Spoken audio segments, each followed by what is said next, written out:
Hello all my dear students of class 7th।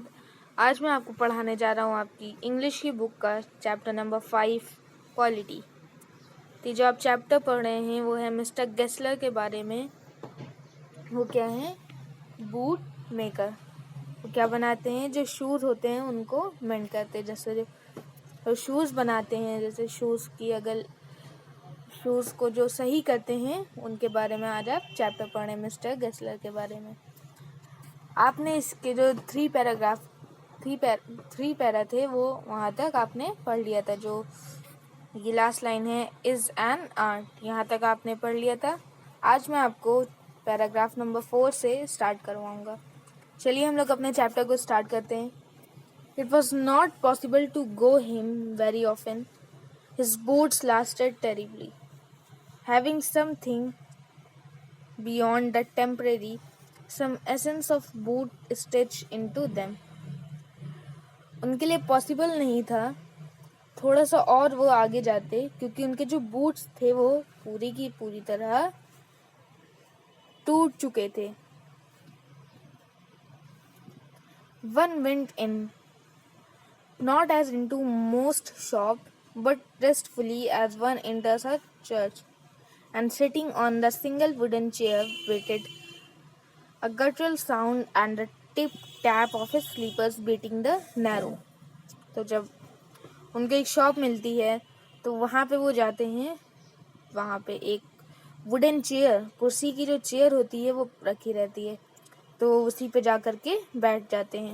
उनको एक आवाज़ सुनाई देती है, अ गटरल साउंड, एक साउंड सुनाई देता है।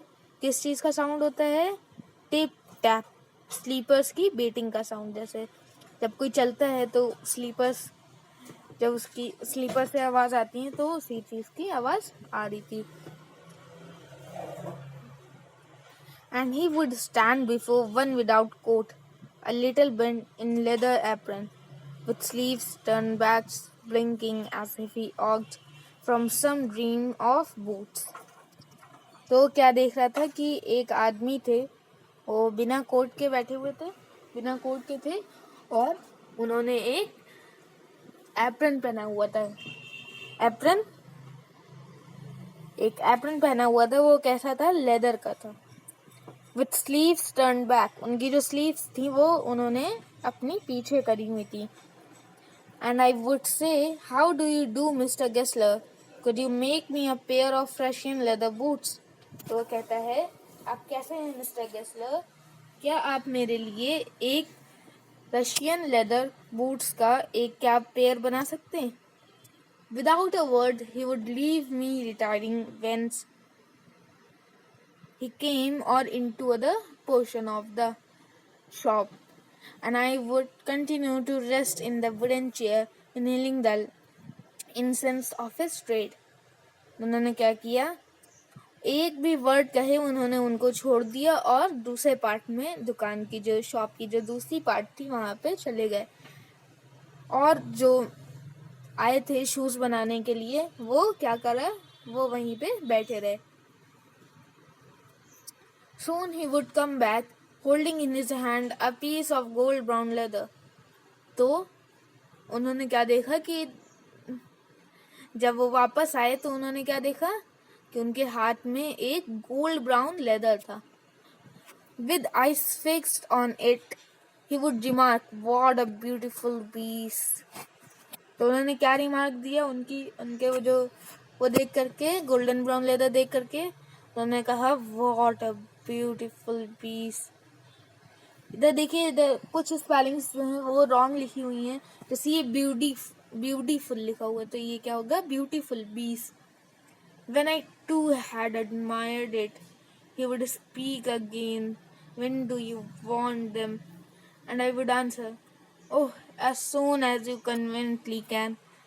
तो उन्होंने पूछा कि कब तुम इस शूज को तुम्हें चाहिए ये शूज। तो उन्होंने कहा, जब भी आप दे दें।